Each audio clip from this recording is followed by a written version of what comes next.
a lot of things were happening. I had to cleanse myself for a couple months and not do any readings. And, see, this is the Ankh one. Check this master out, baby. Nice. Yeah. And dude, Now, I do you had put those on your website, or where do you put those? Yes, they're on my website. Yeah. Which is themysticalspiral.com. No, that's YouTube. The Mystical Spiral. The Mystical Spiral. Okay, I'll leave the links in the video description box. Let me do a quick introduction. Hey, everybody, we have Ra Castaldo with us again today. Ra's a regular here on Leak Project. It's been several months. He's got a lot going on. I mean, he's always rolling, and he looks fantastic. So he is a big researcher and has been reading books that a lot of people don't have access to his whole life. So we're going to get into some occult knowledge that isn't shared with the world, that not many people know about. And I'm going to give Ra an open platform to talk about that. And before we dive deep into that, though, I do want to thank my friends over at lpsolarlight.com. So I just got one of these things again. I've actually ordered several, but this is the new one that I just got today. And they're small, like they fit in the palm of your hand, but they're so bright. And they've actually got this solar panel on the top. So you take it outside, it's charged by the sun. It doesn't have anything to plug into. With this extremely bright light and a motion detector, you've essentially got a floodlight in the palm of your hand that you can put where you want. And if you go to lpsolarlight.com, it's discounted right now. Get yours while supplies last. That's lpsolarlight.com. And that was a quick shameless plug. I said that as fast as I could. And while I was doing that, it looks like Ra Castaldo was showing off the LP hat there, the TinFoilCapCo. That's the McFly Stealth Edition. The McFly, man. I see it's there's only like 8 from like 8 of 15 or something on the inside or whatever it is. What is it? That's 8 of 19. McFly Stealth with the TFCC logo. That's a nice. We didn't make many of those. That's a good one, man. So dude, I'm honored to have this, man. I'm honored to have this. Man, it's a lot. It's a lot to talk about. It's been a crazy couple of months. We all know everything. Did you freeze again? Woo! No, I'm here, man. Oh, I'm not frozen. There you go. You froze for me. Yeah, man. It's been a crazy couple of months for everybody on the planet, and we have a lot of new listeners out there. Probably a lot of people maybe begin seeing me for the first time, even on your show. But me and Rex, we've been doing shows since I think 2015, 2016 was the first time I think I might have been on Rex's show. And some of them we have over 300 something. Some of my mind-blowing information and special information always for Leak Project right here. And people that don't know, I come from an ancient lineage from Italy on both sides of my family. And now at 42 years old, I'm now even a reverend of my hereditary lineage or an elder, shamanistic elder, if you want to call it, from the Chapel of Archangel Michael and Our Lady and Lords of Shenandoah Rose, which is the home base is out of Salem with Laurie Bruno. And actually on the 29th was one of my mentors, Dr. Leo Louis Martello's anniversary of his death. And, he was a famous author in the 60s and 70s, and he started a whole movement in Central Park with the occult and with gay rights and liberation in the 60s. And, as a child, I had a near-death experience, and it awakened my ancestral energy. And there's a lot of things that we've talked about that have happened throughout my life here on Leak Project that we might be able to touch on. But since we only have like an hour or so, I want to get to the meat of what we want to talk about today. And that's the fertility cults and the sex magic, sex ritual of the gods, which is leading to this very day the changes on our planet with basically the artificial intelligence, spirituality, everything being entwined into one new world rising. It's because of this. It's because of the ancient fallen angels, the ancient giants, and prolonging their bloodline. And it seems to be, since my near-death experience as a child, I needed answers. I needed some answers on what I saw, what happened to me, stuff that I know that is concrete and real now, that exists. I need answers. So I started diving into ancient religions, ancient occult history, prophecy. I come from the sort of like an interesting fusion between Roman Catholicism and Stregheria, ancient Maga Strega of Italy. We call ourselves the Benedante. And there has always been knowledge of astral wars and the wars between light and dark, between the Benedante and the Malandante for eons. And within that eternal knowledge of these wars comes certain knowledge of both the most purest of healing rituals and the most darkest of sex magic rituals that leads to changing your very DNA and changing you into a hybrid creature. And I do feel that the changes on our planet happening now is because people are being changed into hybrids. We are being changed and altered through sex magic, through religions, through fertilities, through fertility cults, and all of these stone circles, and all of this that happened with the giants is basically ancient knowledge that I have been unfolding through Ugaritic tablets, cuneiform hieroglyphics, pretty much my whole life. And recently now, in the last 4 or 5 years, they've been releasing a lot of what was found in Qumran. This knowledge that exists is way older than the 1940s, right?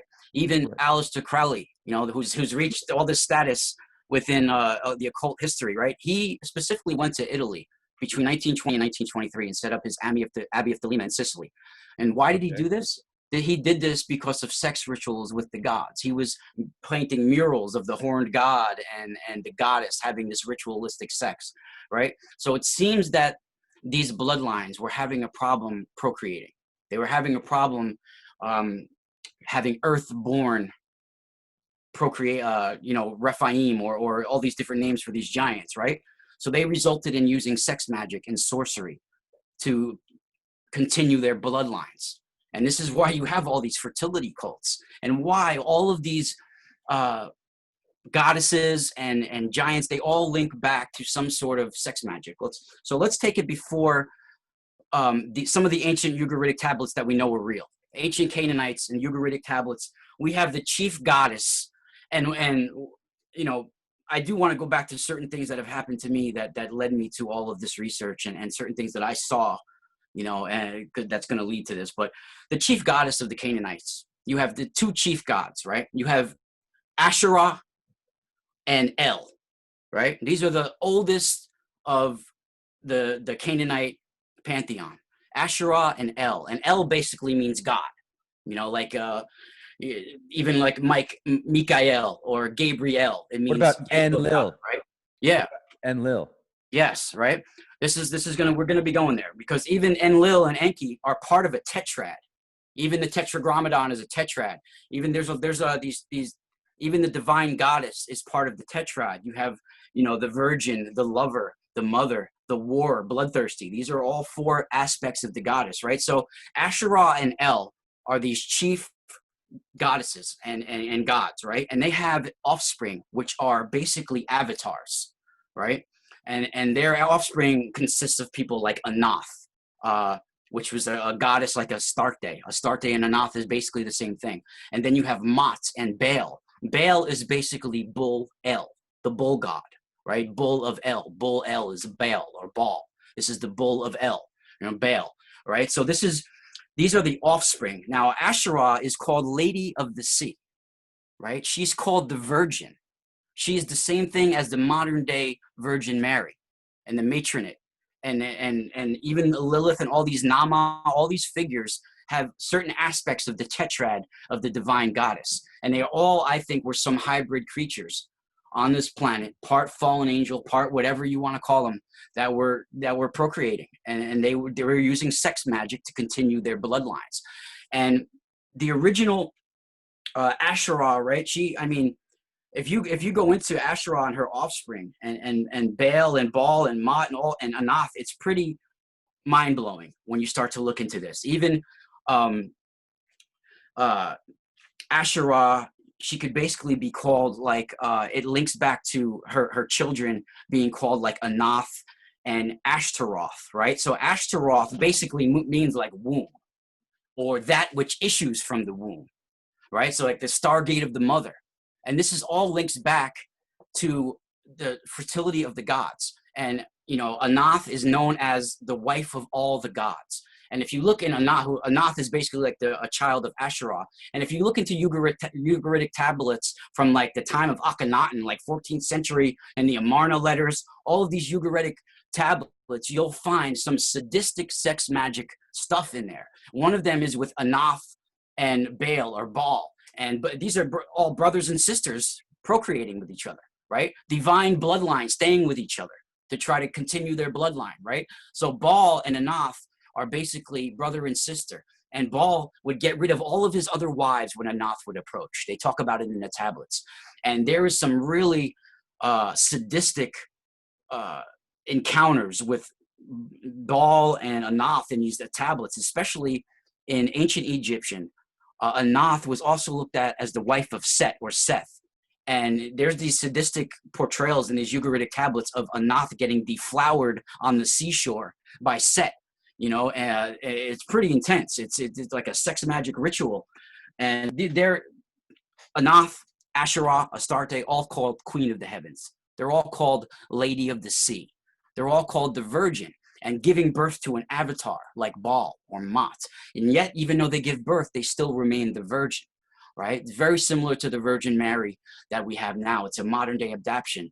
And they're looking for the end of the world type destruction of Rome, where Rome will be destroyed. It'll be an eternal ruin. And when they're waiting for that, they're waiting for the goddess to rise from beneath the sea and reclaim her spot on the eternal ruins of Rome. And this is when the gods will mate with her and they will populate the earth again. Now, Rome, that spot is a very magical area. I mean, in my Etruscan heritage, we know that area as the goddess Vatica. She was the goddess of the death. She looked over the necropolis that's underneath Vatican Hill. Now, Vatican Hill is sitting on a dormant volcano, all right? Those are all volcanic, dormant volcanoes, the hills of Rome. And I did remote viewings and had dreams and these crazy nightmarish visions for many years of some sort of crystal fortress beneath Rome, beneath the volcanic dormant volcanoes that have giants in stasis with these weird headsets on them connected to their umbilical cords and weird stuff going on. That's why I've had this tattoo, you know, for 20 years with the headset going into the umbilical cord with the hybrid baby and all of this. Now, what led me to all of this research and finding out, and Lilith, you know, Lilith is something that I want to get into because Lilith is said to have her home beneath the sea. And she will come to claim the eternal ruins of Rome, or she'll be able to populate. Now, what led to me researching all of this? Now, when I was a young child, I had a near-death experience at the age of 9 in 1987. The next year, 1988, a tragedy happened to the next door family to me. They were like the next door family. She's like a second mother to me. Now, her brother was brutally slaughtered by his wife, him and his 2 kids. Now, I'm going to share something with you I've never shared with you before, and what led to me into the whole research of Lilith, you know, and what happened to me right after this in my bedroom. After I somehow knew how to contact these Grigori or fallen angel type beings who, and you know, people get polarized towards the light and dark, you know, in some sort of way. These beings, they're not necessarily evil, but if you have certain cravings, certain patterns, certain obsessions within you, they will exploit them. And if things get activated in your DNA, certain technology, certain magical rituals, certain things, they swarm towards you. They find you. And if you have certain dark obsessions with you, they will try to exploit them, you know, and that's how it becomes towards demonic. And I was already raised with psychic phenomenon being a normal condition of life. So when you have a belief and an ancestral belief in these things, they materialize for you, just like in Hebrew community, the Dybbuk. It only happens when it's true hereditary belief in the Dybbuk, when it usually manifests. You know, that's most stories. And eventually it led me to Lilith. Now, Lilith is all different aspects of Lilith. Some know her as the first wife of Adam. You know, there's the Midrash version of Lilith. There's the Talmudic version of Lilith. There's stories in the Alpha Beta Ben Sirach of Lilith. There's all these stories of Lilith, but there's Lilith, the child killer. Now, they talk about how Lilith, she goes to approach the cherubim, and she's rejected by the cherubim, and she goes back into the world. And then she goes basically all over the world to punish children. And she basically smiles at them to lure them in and smothers them and kills them. Now, after her completion of all of her raids on mankind, Lilith returns to the cities beneath the sea. This is her headquarters, right? And this is where she waits for when God will ultimately destroy Rome and make Rome an eternal ruin, where she could take up her abode here in those eternal ruins. And in the meantime, until this happens, Lilith goes out into the world.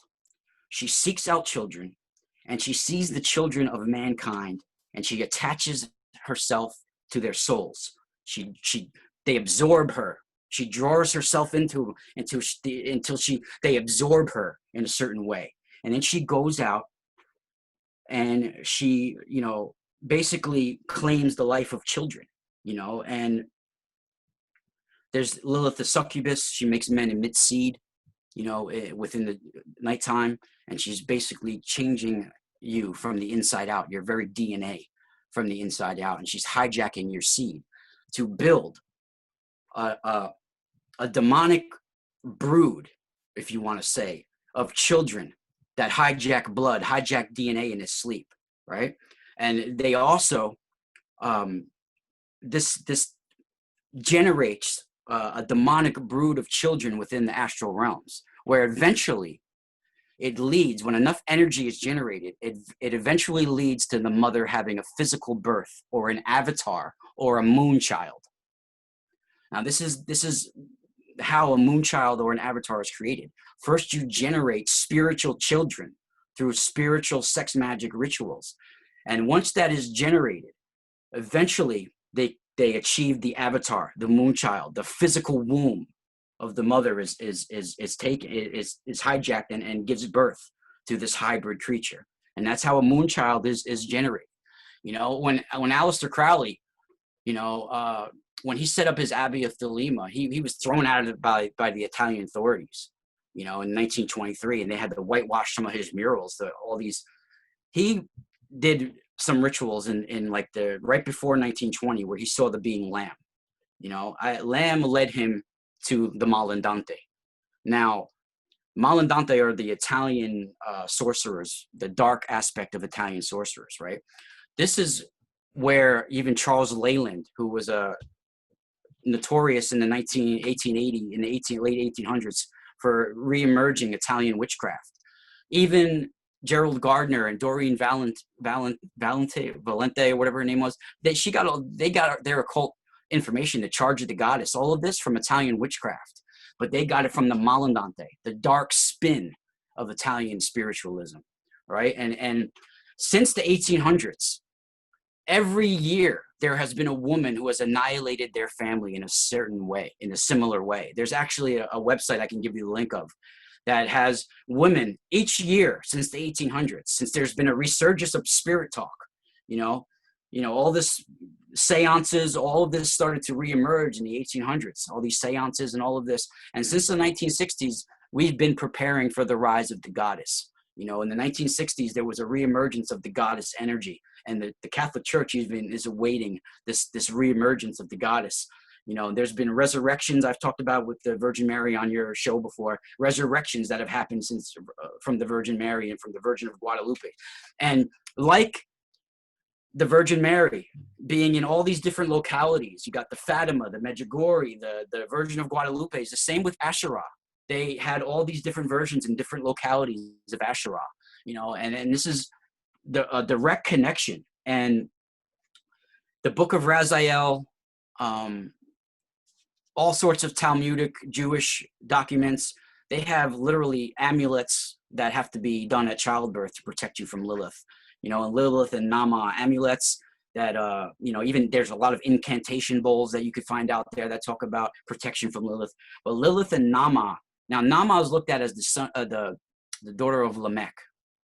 And Nama is looked at as the mother of giants as well, that she laid with the sons of God. And they saw her beautiful, and she is known sort of like Lilith, like she is a demonic sort of like succubus. But you got to understand, Rex, all of religions is built on fertility and sex with the gods. It really goes back to that. Even the Sabbath. Now, most people look at the Sabbath as like when you hear the Sabbath, you sort of designate it with a day of the week, like Sunday, right? But Sabbath starts at the sundown of Friday. And Sabbath is in of course Hebrew they call it the Shabbat, right? It's the actual Sabbath is the mother goddess. That's what the Sabbath is. And on Friday nights, Talmudic Jews and even the Falasha Jews, which are the black Jews of Ethiopia, all of these different Jewish sects, Friday night is devoted to sex with the wife, or the wife takes the form of the goddess or the matron of the Shekinah. You know, Friday night is built on that. Even in Talmudic Judaism, Talmudic Jews look at it as a sacred law to have sex with your wife on Friday night. But you're literally having sex with the goddess. You know, she's taking the form of the matron of the Shekinah. And the Falasha Jews took it even a step further, and you know they're embodying, doing these rituals to embody it. And even, you know, Friday it stems from sex day. It stems from Frigg day or Frigga day. Frigga is the goddess of love and fertility, like Venus. Frigga day, Friday, you know?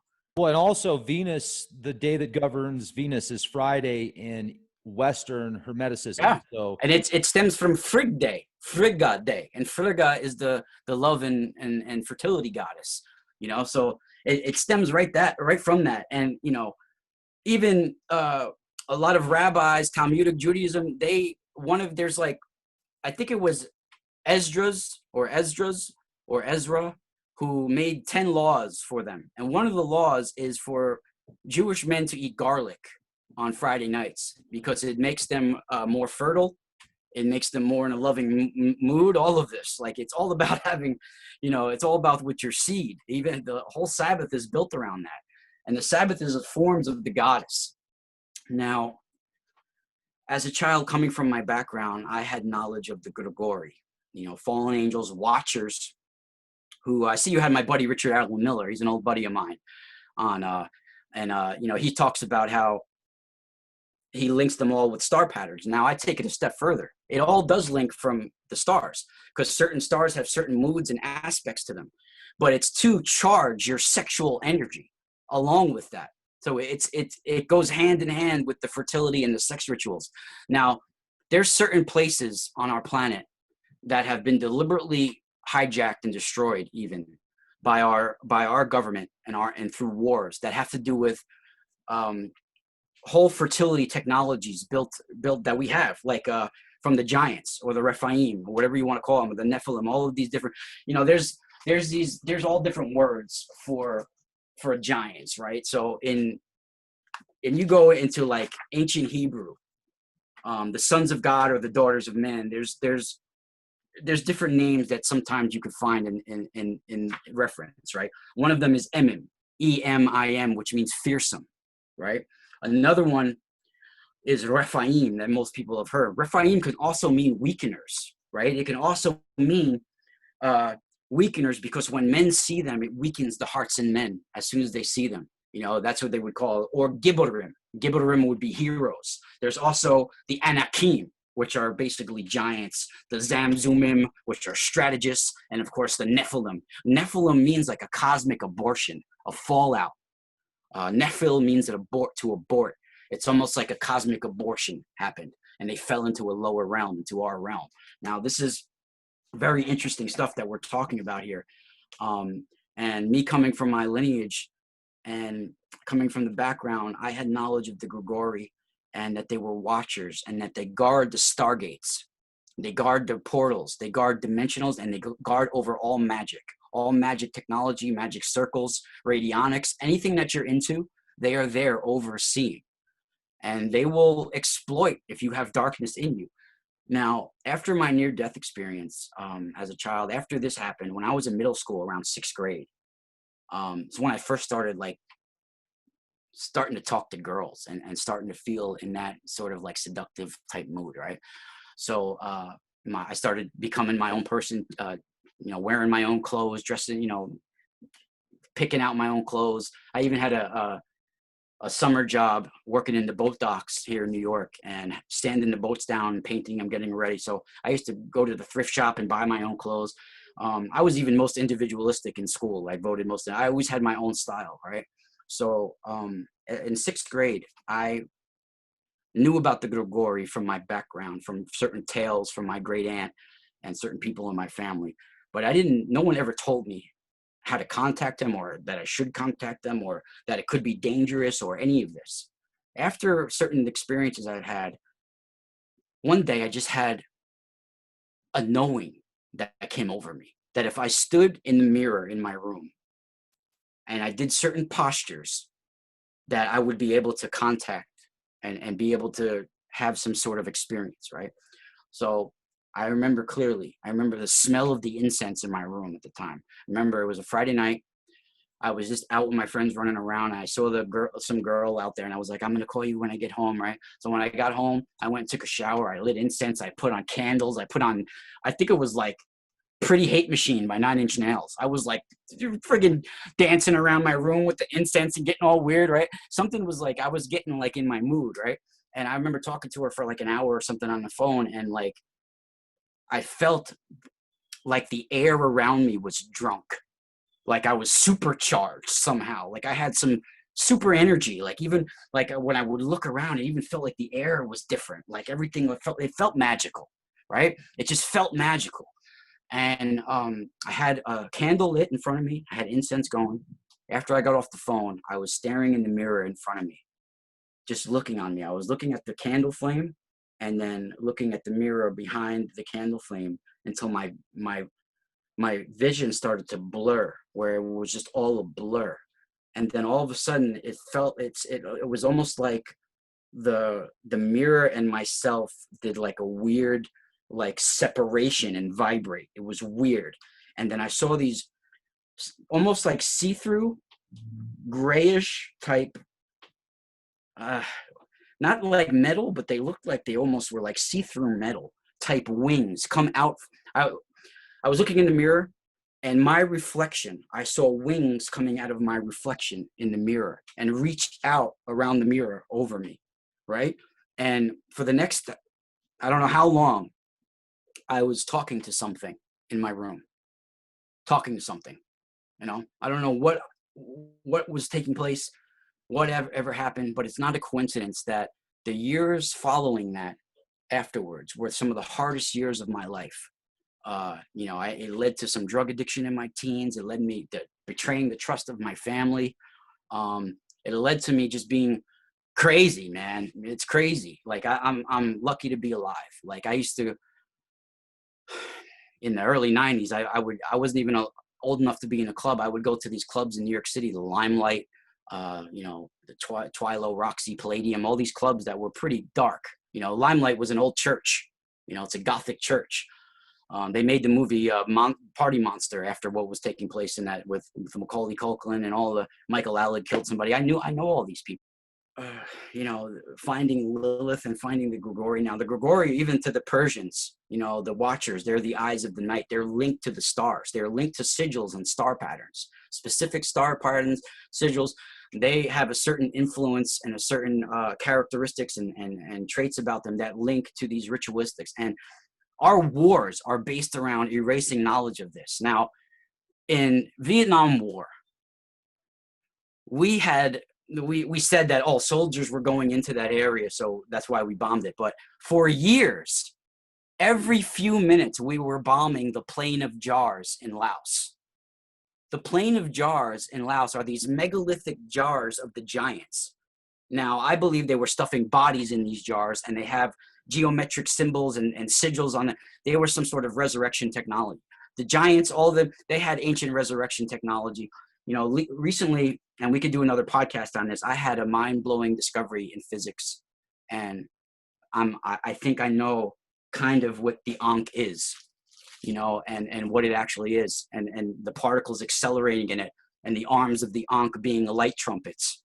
I've been working with this guy, Roger Spur. He's from Mud Fossil University, and certain things that I've figured out is just mind-blowing. I make custom tensor tools, and by working with one of my tensor tools here, the Ankh, and twisting the copper around each other and just getting this knowledge coming to me, I do think it's changing from a wave to a particle inside the Ankh and spinning to the right and there's a light trumpet that comes out from the waves, and these are the arms of the Ankh. We're gonna, we'll get into it another day when you have more time.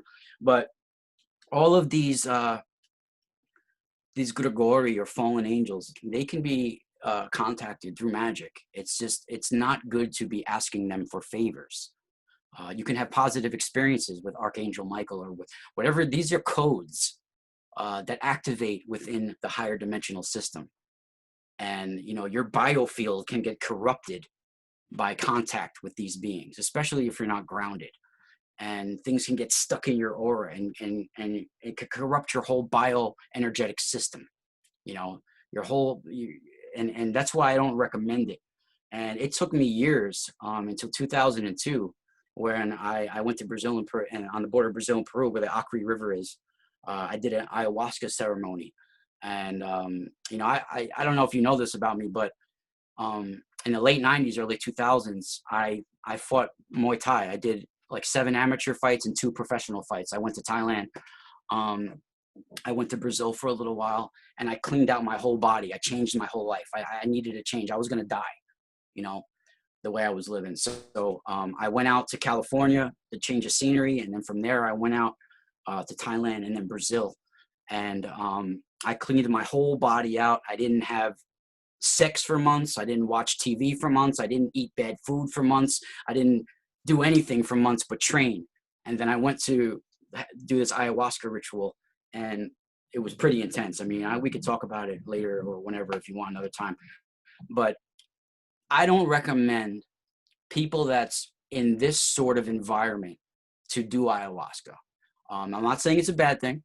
I'm just saying that it's not meant for people that are on computers all day, watching TV all day, eating spicy foods all day, eating all this bad thing, astral debris that you accumulate. It's not meant for that type of climate. It's not meant for that type of atmosphere. Now, if you did a change of scenery and you went off the grid for a while, and and we're doing all these things where you were in a perfect state of mind, then I agree that you should do it. But if you're eating pizza all week and watching pornography and doing all this, and then on the weekends you're doing an ayahuasca ceremony, no, man, that's not what it's about. Dark rituals, all of this is straight from these creatures, fallen angels, right? This opens up the obsessions and ritualistic patterns of real bad energy, and it will they'll swarm to you. And at first it will pollute your mind. You'll have thoughts that aren't really your thoughts, making you do evil, making you think evil. And then it just progresses and snowballs from there if you don't take care of it, And like I said, people like Aleister Crowley and all of these people, in my opinion, are evil because of what they're releasing as knowledge. Now, like I said, if you're part of a background like mine, other people's hereditary backgrounds where certain things are passed down, you're aware of the wars between the light and dark that have been happening for eons. You're aware of some of the dark rituals that are involved in that.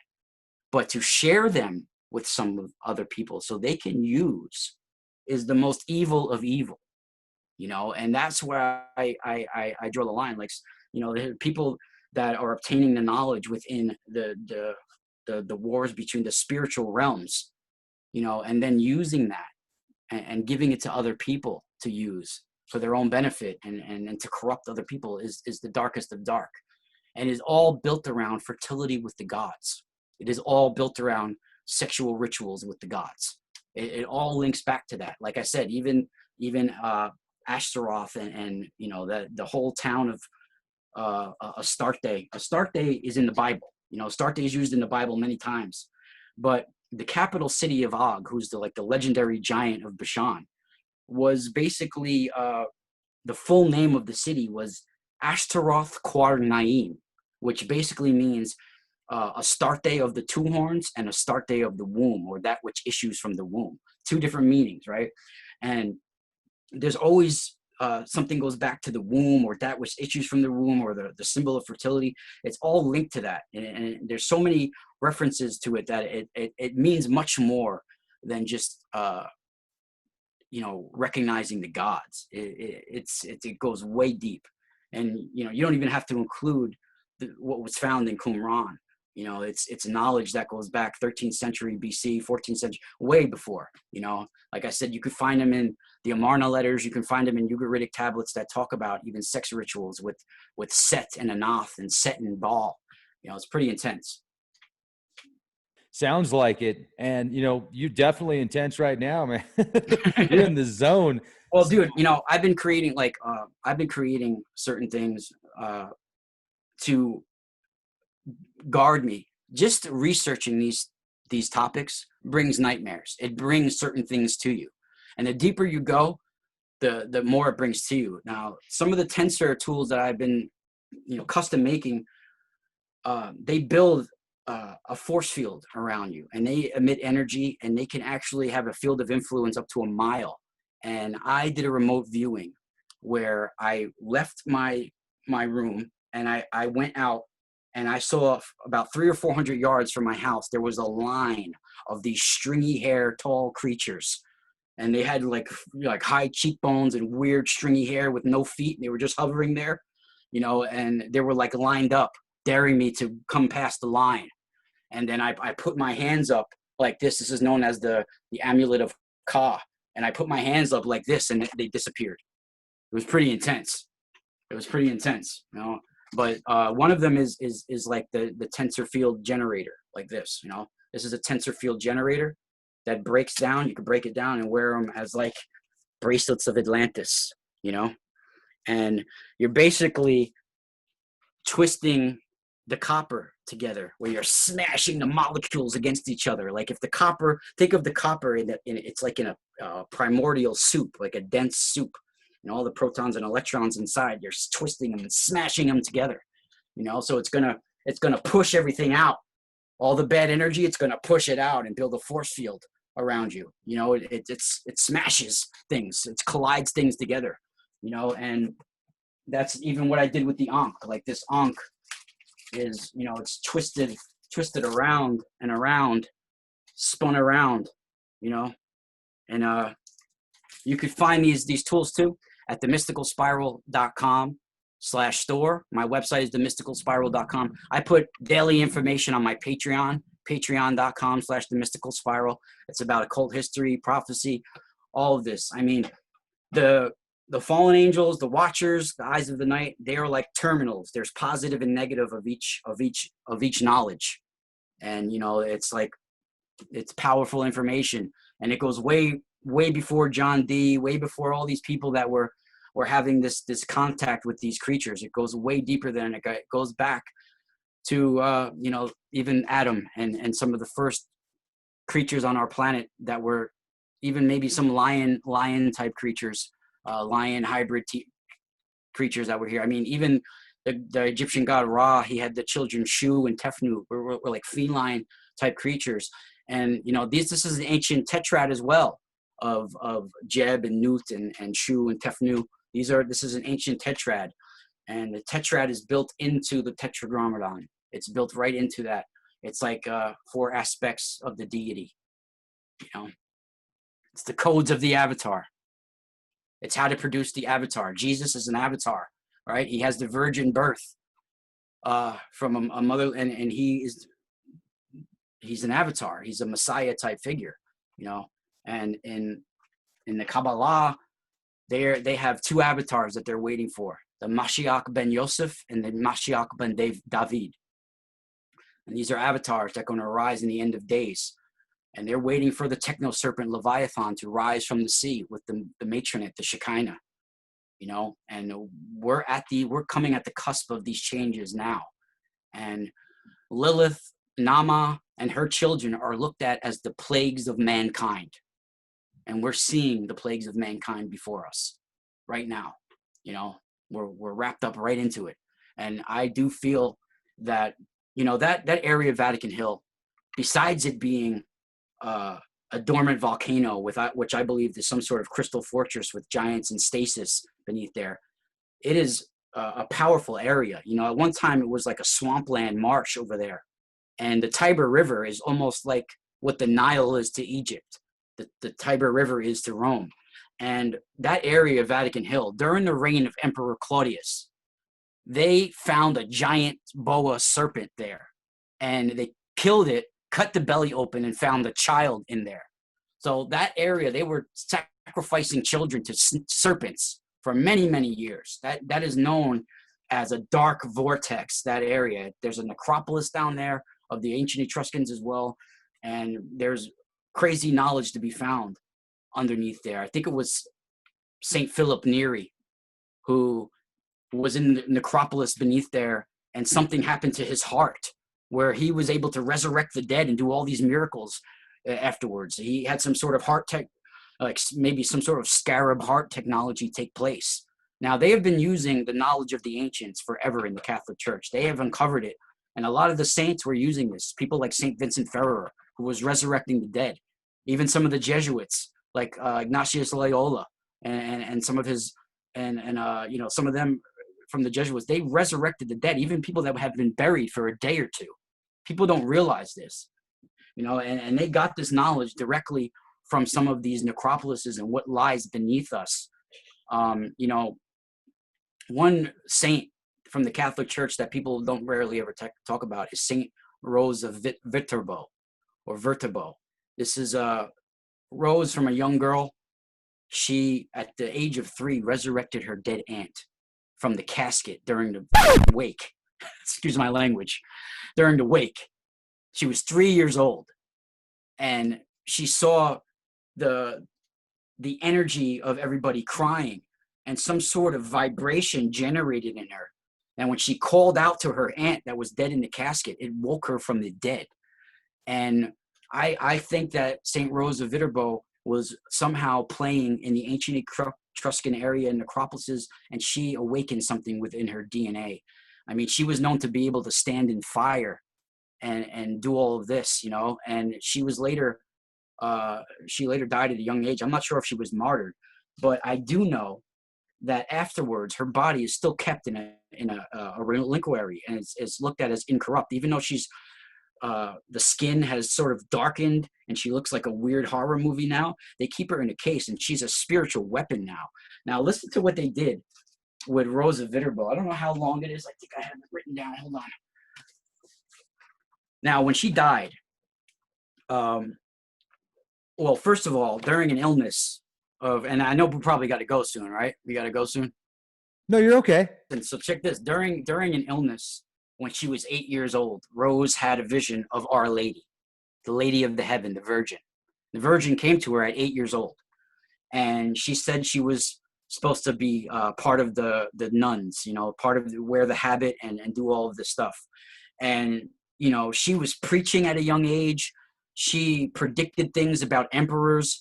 She was making witches convert by showing that her powers were more. And like I said, she resurrected the dead at a young age. And then she was buried afterwards. She died when she was only 17 years old, right? And this was in the 1200s, like the 1250s. And she was buried in the church of Santa Maria in Podio. And she was transferred 6 years later to the church of the convent of St. Mary of the Roses, just like she had predicted in her life that she would end up at that convent. And that convent had rejected her earlier, didn't want her in it. And then she said she would end up there one day, and she did. She literally did. Then this church was destroyed by fire in 1350s. Now, when this church was destroyed by fire, her body was unharmed, and they ended up enshrining it in another church. Now, this was in the 1300s. They waited 600 years, something like that. They waited till the 1920s. In the 1920s, they took out her heart. They found her body was perfectly incorrupt at this time. They opened up her casket. Her body was still perfectly incorrupt. In the 1920s, they extracted her heart. They placed it in another jar, another reliquary, and it was taken on a procession through the whole city. Every year on the 4th of September, which is the feast day of the Saint Viterbo, they raise the heart in the jar to honors of the altar, and this it died 7 centuries before or something like that. And it's darkened now, but the body, they say, is still flexible. It moves, but the skin had started to darken after they removed the heart. Now, in sorcery, if you mark the body for sorcery before death, or you can retain the freshness of life if it's being used sort of like as a vampiric thing in the astral realms. And that is scarab technology of the ancient Egyptians, ancient Atlanteans, where the scarab takes the place of the heart. And you know, this is exactly what's being used in the Catholic Church. They're continuing the cult of the dead. And from my research, even the Sphinx is the emblem of resurrection. It's about the immortal soul and the resurrection and the intellect of the soul. And I know there's going to be way more found out about the Sphinx in the future, because we can do a whole nother show on the Sphinx, because I have all these things that I've been writing through remote viewings and through certain viewings that I've done of that area. And even that what I believe lies beneath the tail of the Sphinx, some sort of shaft that leads to these underground chambers where, you know, like the Temple of Jars in Laos, you know, we were bombing that every few minutes in the Vietnam War, destroying these megalithic jars. Some of them are still intact, but the bodies aren't inside them anymore. We did that for years. You know, we've done this in certain sacred areas. I mean, even in Golan Heights, which is basically called the Gilgal Rephaim, which is the Circle of Giants. Gilgamesh. Yeah, well, that's the whole other, you know, story of the flood and, you know, what But he he's a does in giant. there. Yeah, he was a giant. So that's why that was the connection I made there, as far as that's a great connection. Verbiage. That's a great Halo. Yeah, that's a great connection. But Gilgal Rephaim is in Golan Heights in Israel, and during the Desert Storm, that's the place that we went to go friggin' hijack. You know, that's where we took over that area. Why did we go there? Why are we going to the Circle of Giants during Desert Storm? To protect the people, Raw. Come on, man. Yeah. So, you know, are there some poppy seed fields around there? Maybe they had to protect those. Well, that's another thing too. Just a conspiracy theory. They reestablished it. No, well, when they went into the Middle East, they reestablished the poppy fields. They went from 2% to 98%. You don't say. How'd that happen? Freedom, bro. Forget about it. Here's the Tibetan bowl. It's for freedom, man. The Tibetan bowl. The Tibetan bowl with freedom. Oh, that sounded good. I thought you got a phone call then, but that was really you hitting the Tibetan bowl. Yeah. That was cool, man. Yeah, we got the Tibetan bowl right here, baby. Feel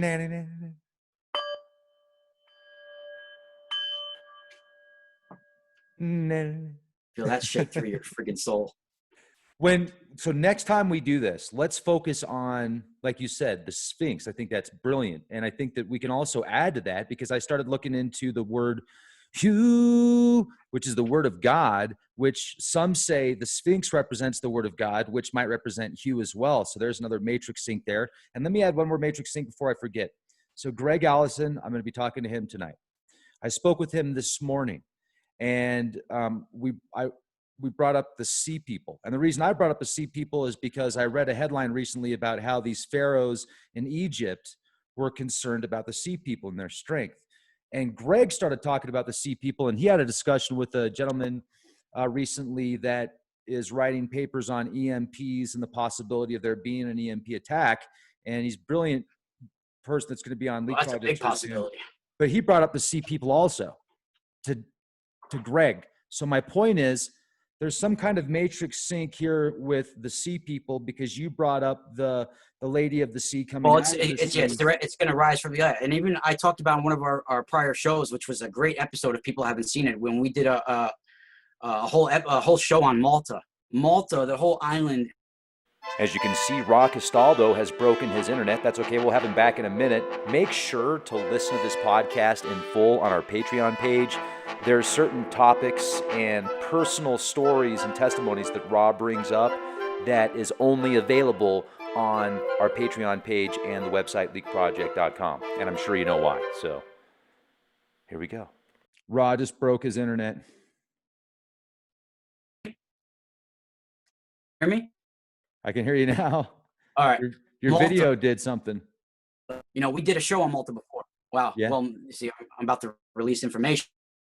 How could you? Right. There we go. Malta. Can you hear me now? All right. Hopefully, Malta. The whole Malta. We did a show on this prior. The the whole underground of Malta is, I think, 17 miles. The whole thing is a temple. They're all temples throughout the whole underground Malta. And it's a sound technology that puts waves of information through the waters and interdimensionally. And it contacts the goddess, and it's going to help rise the goddess. Malta is a whole island built to the goddess. You know, even in Malta, the ancient Maltese doesn't even have a word for father. It's all about the divine mother energy. And I did a remote viewing of Malta, and I heard the cries of children that went missing down there with their school children, with their school teacher on a field trip. And I saw how the wall started to breathe and become alive down there. And they were trapped in some sort of matrix, and they got lost down there. And I heard the cries of children. They was echoing throughout the homes, because some of the homes in Malta, they're linked to the underground temples through trap doors underneath the houses. Like they have links they go to, you know, and people were hearing the cries of children for a week. And then I think it was the 1940s where children went missing down there. Now they don't even have it. You know, you can't go down there, certain areas of those temples, because of that. There is an ancient underground civilization within the Strega lore that exists beneath Malta and Sardinia and all those places in Sicily. You know, Sicily was once called Trinacria, and that's where my hereditary line talks about the Trinacrian rose. You know, that whole area is steeped in lore of the giants. Let me ask you a question. Have you heard of a location called Saturnia Burial Grounds in Italy? Saturnia. Yes. Yeah. I think, is that near Chiusi? I think it's I don't know. The reason I'm asking is I had a couple of guests on the show about a month ago that they go to megalithic sites around the world, and they went to that place in Italy, and it scared them so bad they ran out. They ran out of the area. They could feel the energy, and they said they could sense it. And this tree literally split in half when they got there. Wow, you know, there's a place split in half, dude. A healthy tree split in half. There's places in Italy like that. One of them is Turin. Turin, Italy is like that. Turin has ley lines of positive and negative running right through the area where there's these black trees. And you know, my ancient Strega lineage, they call that area the spot where the Benindante and the Malandante dance, where the light and the dark meet and entwine, you know, and that's right in Turin, Italy. You know, there's places, especially in Volterra. Volterra is ancient Tuscany or Etrusca.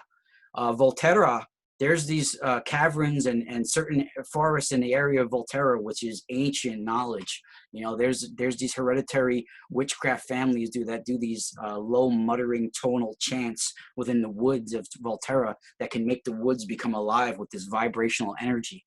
You know, it's really intense, really intense. Well, let's do this again. It's always, brother. You know, we always got it together. Yo, Sooner than later this time. Let's do it again in like a month. I think we could do it again in a month, and we'll talk about the Sphinx. And what is that? This is a Kyanite cluster. More stuff that I have on my website. This is Kyanite is one of the strongest crystals, and this is a cluster of Kyanite. I got a lot of this. If you want, give me your address. I'll send you some. Deal. Absolutely, man. Right. Yeah. That's what I'm talking about. Right on, like, man.